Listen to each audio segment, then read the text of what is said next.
മുത്തശ്ശ, ഞങ്ങൾ ഇല്ലത്തേക്കൊക്കെ പോണ സമയത്ത് ഈ പശുക്കളെ കാണുമ്പോ നല്ല ഹൈറ്റ് ഉണ്ടാവുമല്ലോ. ഈ പശുക്കൾ എന്താ ഇത്ര ചെറുത്? നിങ്ങൾ കാണുന്ന പശു ഇവിടെ നമ്മുടെ ഇവിടെയുള്ള പശുവും തമ്മിൽ ഒരുപാട് വ്യത്യാസമുണ്ട്. നമുക്ക് സാധാരണ ഒരാൾക്ക് പറഞ്ഞു കൊടുക്കാൻ തന്നെ ഒരു 20, 21, 22 വ്യത്യാസങ്ങൾ ചൂണ്ടിക്കാണിച്ചു തരാൻ പറ്റും. അപ്പം നിങ്ങൾക്കിപ്പോൾ അതൊന്നും ഇപ്പം പറഞ്ഞു തരണ്ടല്ലോ, നിങ്ങൾ കുട്ടികളല്ലേ. അപ്പം എന്നിരുന്നാലും പെട്ടെന്നുള്ള വ്യത്യാസം പറഞ്ഞു തരാം. ഒന്നാമത് ഇത് എന്താണ്, രണ്ടും പശുവും എന്താണെന്നുള്ള ചെറിയതുപോലെ ഒന്ന് പറയണമല്ലോ. അപ്പോൾ ഇവിടെ നമ്മുടെ ഈ ഇവിടെ കാണുന്ന ചെറിയ വർഗം, അതായത് ഇന്ത്യൻ സെബു എന്നാണ്. കുറച്ചും കൂടി വലിയ വാക്കുകളാണ്, നിങ്ങൾക്കിപ്പോൾ മനസ്സിലാവാതെ മതിയല്ലോ. കുലത്തിൽപ്പെട്ടതാണ്. മറ്റേ പുറത്ത് ഇപ്പോൾ ധാരാളം പാല് കിട്ടുന്നതായിട്ടുള്ള വലിയ പശുക്കളൊക്കെ ഇല്ലേ, വെളുപ്പും കറുപ്പും അങ്ങനെ കളർ വ്യത്യാസം കൊണ്ട് ഇടകലർന്ന് അങ്ങനെയുള്ള വലിയ പശുക്കളില്ലേ, കുറേ പാലും കിട്ടുന്നത്, അവരൊക്കെ ടോറസ് എന്ന് പറഞ്ഞിട്ടൊരു വർഗത്തിൽപ്പെട്ടതാണ്. അപ്പോൾ ഇതെന്താ, ഇത് കോടാനുകോടി കൊല്ലം മുമ്പ് പരിണാമത്തിൽ വന്നതാണ്. അപ്പം അതാ യൂറോപ്പ് തണുപ്പുള്ള പ്രദേശങ്ങൾക്ക് ആ ഭാഗത്തേക്ക് അത് അവിടങ്ങളിൽ കാര്യപ്പെട്ടിട്ട് അവിടെയാണ് അത് വളർന്നത്. ഈ സെബു വർഗങ്ങളൊക്കെ നമ്മുടെ ഭൂഖണ്ഡത്തിൽ ഭൂമധ്യരേഖ എന്നൊക്കെ പറഞ്ഞാൽ മനസ്സിലാവില്ലേ, അതിൻ്റെ അടുത്ത്, അതായത് മിതശീതോഷ്ണമായിട്ടുള്ള കാലാവസ്ഥയിൽ ആണ് അവർ വളർന്നത്. അതാണ് അവർക്ക് ആദ്യമായിട്ട് നമുക്ക് പെട്ടെന്ന് കാണുക. അതിന് മുഖത്തൊരു മുഴയുണ്ട് അല്ലേ. പിന്നെ അവരുടെ ഷേപ്പ് നോക്കിയൊക്കെ ഇങ്ങനെ മുതുങ്ങനെ ഒരിക്കലും ഇങ്ങനെ ഒരേപോലെ. മറ്റേ പശുക്കളൊക്കെ ഇങ്ങനെ എഴുതിയിട്ടാണ്, ഇതിപ്പോൾ അത് ഒരിക്കലും വരില്ല. അപ്പം അതാണ് പ്രത്യക്ഷത്തിൽ നമുക്കത് കാണും. പിന്നെ വലിപ്പം, വളരെ ചെറിയ കാലുകളും നല്ല ശക്തമായിട്ടുള്ള കാലുകളുമായിട്ടുള്ള കുറുകിയ കാലുകൾ, അതുപോലെയുള്ള അതിൻ്റെ കുളമ്പുകളും. അതാണ് വേറൊരു വർഗം. ഇതൊക്കെയാണ് നമ്മൾ ആദ്യം നോക്കിയാൽ കാണുക. പിന്നെ കഴുത്തിൽ ഞെറിയാണ്. പിന്നെ എന്താ അപ്പോൾ ഇവർക്ക് നമ്മൾ പശു പറഞ്ഞ പാല് എന്ന് മാത്രം വിചാരിച്ചാൽ പോരാ. പാലിന് പ്രാധാന്യം പോലെ തന്നെ അവരുടെ ചാണകത്തിനായാലും മൂത്രത്തിനായാലും ഒക്കെ വളരെ വളരെ ഗുണം കൂടും. ഒന്നാമത് എന്താ വെച്ചാൽ, ഒരു കാരണം ഇവരുടെ പശുവിന് ഈ സെബു വർഗത്തിൽ പെട്ട പശുക്കളുടെയൊക്കെ കുടലുകൾ, ആമാശയം കഴിഞ്ഞ കുടലുകളിൽ നീളം കുറച്ചും കൂടി കൂടും. അപ്പോൾ എന്താ വെച്ചാൽ ഇവർക്ക് കഴിക്കുന്ന ഭക്ഷണങ്ങളൊക്കെ നന്നായി ദഹിക്കും. അതാണങ്ങനെ വെള്ളം ഇല്ലാതെ ഇങ്ങനെ ഉരുണ്ട് നമ്മുടെ തൊട്ടാൽ നമ്മുടെ കൈമ്മിലൊന്നും ആവില്ല, ദുർഗന്ധം ഉണ്ടാവില്ല. അതൊക്കെ കാരണം അതാണ്, നന്നായി ദഹിക്കും. അപ്പം അങ്ങനെ ദഹിക്കുമ്പോൾ എന്താ ഉണ്ടാവുക വെച്ചാൽ, അതിൽ കുറേ സൂക്ഷ്മാണുക്കൾ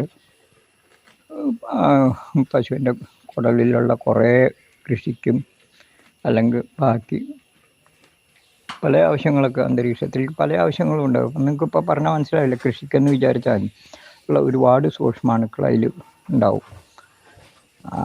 അത് മറ്റു പശുക്കളൊക്കെ അങ്ങനെയല്ല. അവർക്ക് ഈ കുടലിൻ്റെ നീളം കുറച്ച് കുറവുണ്ട്. അപ്പോൾ എന്താ വെച്ചാൽ കുറച്ച് അയഞ്ഞ് അല്ലെങ്കിൽ അങ്ങനെയാണ് പോവുക. അതാണ് ഒരു വ്യത്യാസം. താളത്തുള്ള മുഴ എങ്ങനെ ഉണ്ടാ? അതാണ് സെബു. നമ്മുടെ സെബു എന്ന് പറഞ്ഞ ആ വർഗത്തിൽപ്പെട്ട പശുക്കൾക്ക് അങ്ങനത്തെ മുഴയുണ്ടാവും. ഇവിടെ കണ്ടോ, അങ്ങനെ വലിയ കണ്ടോ, അങ്ങനെ കണ്ടില്ലേ താട അങ്ങനെ, അതുപോലെ ഇങ്ങനത്തെ ഇവിടെ ഒരു മുഴയുണ്ടാവും. അങ്ങനെ അതൊക്കെയാണ് ആ വലിയ പശുക്കളും ഈ ഇങ്ങനത്തെ സെബു വർഗത്തിൽപ്പെട്ട അങ്ങനത്തെ പശുക്കളും തമ്മിലുള്ള ഒരു വ്യത്യാസം. സാധാരണ ആൾക്കാർക്ക് വേഗം മനസ്സിലാവാനുള്ളതേ. അവർക്ക് ഇങ്ങനത്തെ ഉണ്ടാവില്ല. അവരിങ്ങനെ മുതോട്ട് ഇങ്ങനെ ഇങ്ങനെ ആകൃതി ഇങ്ങനെ പരന്നും കൊണ്ടോ ഇങ്ങനെ. ഇവർക്ക് നോക്കിയാൽ ഇങ്ങനെ വന്നില്ലേ, പിന്നെ ഇങ്ങനെ വന്നു, ഇങ്ങനെ കണ്ടോ, ഇവിടെ നോക്ക ഇങ്ങനെ വന്നു, കണ്ടില്ലേ. അവർക്ക് ഇങ്ങനെ നേരെ ഇങ്ങനെ വരച്ച വര പോലെ നിൽക്കുന്നുണ്ടാവും. അതാണ് ആദ്യം പെട്ടെന്ന് വേഗം തിരിച്ചറിയണത് ആ രണ്ട് വർഗങ്ങളും തമ്മിലുള്ളത് കേട്ടോ. അവർക്കിത് കുറവാകും. ഇവർക്കാണ് ഇതൊക്കെ ആ ഒരു വർഗത്തിന്റെ വ്യത്യാസമാണ് കാണുന്നത്, കണ്ടില്ലേ. ഇതിന്റെ ആകൃതി നോക്കാൻ ഇങ്ങനെ വന്നില്ലേ, ഇവിടെ വന്നു, ഇവിടെ വന്നു, ഇവിടെ വീണ്ടും താണു, കണ്ടു, ഇവിടെ വന്നു. പിന്നെ പ്രത്യേകിച്ച് കേരളത്തിലുള്ള കുറുകിയ ഇനങ്ങളിലെ അവിടെ എടുത്തു പറയണം, അതും കൂടി ഒന്ന് എടുത്തു പറയണം. എന്നാ കണ്ടില്ലേ, ചെറിയ കുറുകിയ കാലുകളാവും. പിന്നെ കണ്ടോ, അങ്ങനെ ഈ കുളമ്പ് കണ്ടില്ലേ, അങ്ങനെ വളരെ ചെറുതാവും. കാരണം മറ്റേ പശുക്കളുടെ ഒക്കെ നല്ല പരന്നിട്ടാവും. ഇവർക്ക് എന്തിനാ ഇങ്ങനെ ചെറുതാവണച്ചാ, ഇവർക്ക് നമ്മുടെ ഇവിടെ പാറകൾ ധാരാളല്ലേ, കുന്നുകളും പാറകളും, അതിലൊക്കെ മേഞ്ഞ് കിടക്കുക. അപ്പൊ ആ പാറപ്പുറത്ത് കൂടെ ഒക്കെ പിടിച്ച് കയറി നിൽക്കാൻ വേണ്ടിയിട്ടാണ് ഇങ്ങനെ എന്താ ചെറിയ ഉരുണ്ട കുളമ്പുകളാവും. ഗ്രിപ്പ് കിട്ടാൻ വേണ്ടിട്ട്. അങ്ങനെ അവര് മേഞ്ഞ് നടക്ക. പണ്ടൊക്കെ അങ്ങനെ പറമ്പിലും മലയെക്കൂടെയും മേഞ്ഞ് നടക്കുക. അപ്പൊ കരിയില തിന്നും, വെള്ളം കുടിക്കും, പിന്നെ എന്തൊക്കെ എല്ലാ ഇലകളും ഒക്കെ തിന്നും, അവർക്ക് പറ്റുന്ന പലതും. അങ്ങനെയാണ്, അവർക്ക് പ്രത്യേക ആഹാരമൊന്നും വേണ്ട, അവരങ്ങനെ മേഞ്ഞ് നടക്കാൻ. അപ്പൊ പ്രകൃതി അതിനനുസരിച്ചിട്ടാണ് ഇവരുടെ ദേഹം ഇങ്ങനെ ചെയ്തിരിക്കുന്നത്. എല്ലാ ഇലകളും തിന്നും. അതുപോലെ എത്ര വെയിൽ കൊണ്ടാലും അവർക്ക് ഒരു പ്രശ്നമില്ല. അതിനെയൊക്കെ തരണം ചെയ്യാനുള്ള അവർക്ക് ഒരുപാട് കഴിവുകളുണ്ട്. അപ്പം ഈ അതാണ് ഈ കണ്ടോ, കുറുകിയ കാലം വളരെ കുറച്ചേ ഉണ്ടാവുള്ളൂ. ഇങ്ങനെ 22 വ്യത്യാസമുണ്ട്. നിങ്ങൾ നേരത്തെ ചോദിച്ചാൽ വലിയ പശുവും ഈ പശുവും തമ്മിൽ 22 വ്യത്യാസം നമുക്ക് ഇങ്ങനെ ചൂണ്ടി പറയാം. നിങ്ങൾക്കിപ്പോ മുഴുവൻ പറഞ്ഞാൽ മനസ്സിലാവില്ല, അതുകൊണ്ട് പെട്ടെന്ന് കുറച്ച് കാര്യങ്ങളാണ് പറഞ്ഞു മാത്രം കേട്ടോ.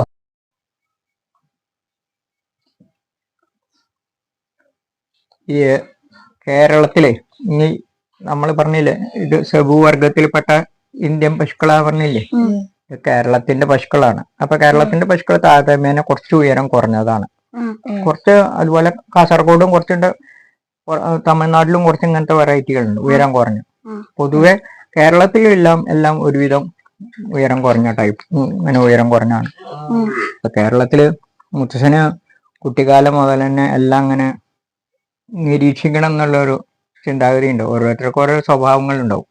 അപ്പൊ ഞാൻ അന്ന് തന്നെ ഇത് കൃഷി, നാൽക്കാലി വളർത്തൽ, ഇതൊക്കെ ഒരു താല്പര്യമുള്ള വിഷയമാവുകൊണ്ട് അന്ന് തന്നെ ഇതിങ്ങനെ നിരീക്ഷിച്ചായിരുന്നു, ഓരോ ഭാഗത്തുള്ള പശുക്കളെ പറ്റിയിട്ട്.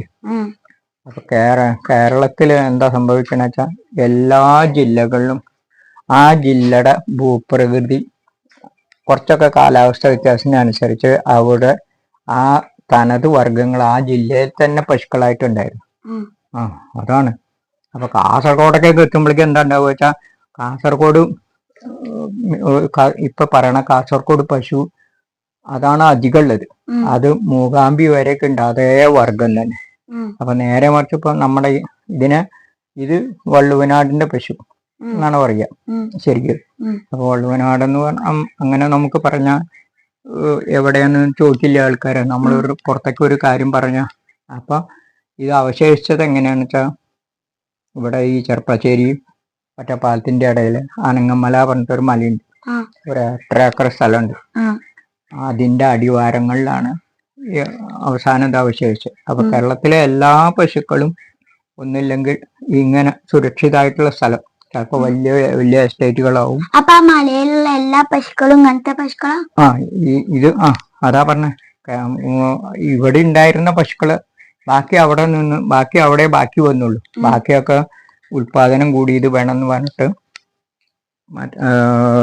ഉൽപാദനം കൂടിയ വർഗങ്ങളുടെ പറഞ്ഞില്ലേ, ഹോൾസ്റ്റൈൻ, ജേഴ്സി, അവരുടെ ബീജം കുത്തി വെച്ചിട്ട് സങ്കരവർഗങ്ങളാക്കി. ഈ മലയിലും അല്ലെങ്കിൽ വലിയ തോട്ടങ്ങളിലും എസ്റ്റേറ്റുകളിലും ഇങ്ങനെയൊക്കെ ആകുമ്പോൾ ആ ഗ്രാമങ്ങളിലേക്ക് ആ വികസനം എത്താത്തത് കൊണ്ട് ഇവരവിടെ ബാക്കി നിന്നു. അപ്പൊ ഇതിന് എന്തെങ്കിലും ഒരു പേര്, പിന്നെ ഇതും നശിക്കാൻ തുടങ്ങി. അപ്പൊ ഇതിന് എന്തെങ്കിലും ഒരു പേരിടണ്ടേ. അപ്പൊ മുത്തശ്ശൻ അനങ്ങമലക്കുള്ള എന്നുള്ള പേരിട്ടിട്ട് ഇതിനെ സംരക്ഷിക്കാൻ ശ്രമിച്ചു. അപ്പൊ മുത്തശ്ശേട്ട പേരാണ് ഈ അനങ്ങമലക്കുള്ളെന്ന്. സംരക്ഷിക്കാൻ ശ്രമിച്ചു. ആദ്യകാലങ്ങളിലൊക്കെ കുറെ പേര് ഇതിനെ എന്താ വളർത്താൻ തുടങ്ങി. പിന്നെ അവിടുന്ന് എന്തോ അവർക്ക് അതിന്റെ താല്പര്യം കുറഞ്ഞോ, അതോ അവരുടെ ഉദ്ദേശം വേറെ എന്തോ അറിയില്ല, അല്ലെങ്കിൽ മുത്തശ്ശനെ പിന്നീടുള്ള വിവരമൊന്നും അവരെ അറിയിച്ചില്ല. അങ്ങനെ പിന്നെ അല്ലെങ്കിൽ ഗവൺമെന്റോ യൂണിവേഴ്സിറ്റികളോ ആരും തയ്യാറായില്ല. അപ്പൊ ഇത് എന്താ സംഭവിച്ച വെച്ചാൽ ഇത് വല്ലാതെ മോശം സംഭവിച്ചുകൊണ്ടിരിക്കുകയാണ്. അപ്പൊ എന്താ പറഞ്ഞു വരണ വെച്ചാൽ, ഒരു പാലക്കാട് ജില്ലക്ക് തന്നെ ഒരു 3 അല്ലെങ്കിൽ 3 ചിലപ്പോ 4 വർഗം പശുക്കൾ തന്നെ ഉണ്ടായിരുന്നു. ഇനിയിപ്പോ ഒന്ന് അട്ടപ്പാടി ഉണ്ട് ഇങ്ങനെ ആ അട്ടപ്പാടി ഗ്രാമം ആ ഊരുകളിൽ അട്ടപ്പാടി ആ. അവിടെ അങ്ങനെ ഒരു വെറൈറ്റി ഉണ്ട്, കലർപ്പൊന്നുമില്ലാതെ. ഉം. അപ്പൊ അങ്ങനെ ഓരോ ജില്ലയിലും ഒന്നിലധികമോ വർഗങ്ങൾ ഉണ്ടായിരുന്നു. ഉം. അപ്പൊ ഈ പറഞ്ഞ അല്പസ്വല്പം വ്യത്യാസങ്ങളൊക്കെ ഉണ്ടാവും. ആ നിറത്തിന് വ്യത്യാസം ഉണ്ടാവും, കുറച്ച് സ്വഭാവങ്ങൾക്ക് വ്യത്യാസം ഉണ്ടാവും. താരതമ്യേന ഇതൊക്കെ എല്ലാം ഒരേ വർഗത്തിലിട്ട പശുവാണ്. അതാണ്. ഇതെങ്ങനെ എല്ലാം ഇങ്ങനെ തന്നെയാണോ പോലെ തന്നെ? അല്ല, കുറച്ച് വ്യത്യാസം ഉണ്ടാവും. ഇതിനോട് ഇതുപോലെ തന്നെ ഈ അനങ്ങമല കുള്ളനെ പോലെ ഉള്ളത് പിന്നെ കാസർഗോഡുള്ള വർഗ, അത് ഏതാണ്ട് ഇതിനോട് സാമ്യം ഉണ്ടാവും. അപ്പൊ ഹൈറ്റൊക്കെ വലിയ വ്യത്യാസം ഉണ്ടാവില്ല. പിന്നെ ഇനി ഒരു എടുത്തു പറയാനുള്ള വെച്ചൊരു പശുവിനാണെങ്കിൽ നമ്മൾ നേരത്തെ പറഞ്ഞില്ലേ കാല് ഇങ്ങനെ ഉരുണ്ടിട്ടാണ്, അതിനിങ്ങനെ പരന്ന കുളമ്പ. അതെന്താ കാരണം വെച്ചാൽ വെച്ചൂർ എന്ന് പറഞ്ഞ പമ്പടെ, കോട്ടയം ജില്ലയിൽ പമ്പ നദിയില്ലേ അതിന്റെ തീരത്ത് നിൽക്കുന്ന ഒരു ഗ്രാമമാണ്. അവിടെ അങ്ങനെ കുറച്ചധികം ചതുപ്പ് സ്ഥലങ്ങളെ പോലെയുള്ളതാണ്. അപ്പൊ ആ ചതുപ്പ് സ്ഥലങ്ങളിൽ അതാണ് ഒരു പ്രധാന പോയിന്റ്. പ്രകൃതിയിലെ നമ്മൾ പ്രകൃതി ഓരോന്നിന് സൃഷ്ടിച്ചതിന്റെ കേമത്തിലാണ്. അപ്പൊ ചതുപ്പ് നിലയാവുമ്പോ ഇങ്ങനെ ഉരുണ്ട കുളമ്പായ അധികം താണുകൂല്ലേ, അപ്പൊ അതിന് കുറച്ച് പരന്ന കുളമ്പ്. അപ്പൊ കേരളത്തില് വെച്ചൂർ പശുവിന്റെ കുളമ്പ് മാത്രമാണ് കുറച്ച് അധികം പരന്നത്. ബാക്കിയൊക്കെ എല്ലാം ഏതാണ്ട് ഇങ്ങനെ ഉരുണ്ട ടൈപ്പാണ്. ഇത് പിന്നെ നാടൻ പശുവിനെ പറ്റി പറയുകയാണെങ്കിൽ കുറെ പറയാണ്ട് നാടൻ പശുവിന്റെ ഗുണങ്ങളെ പറ്റിയിട്ട്.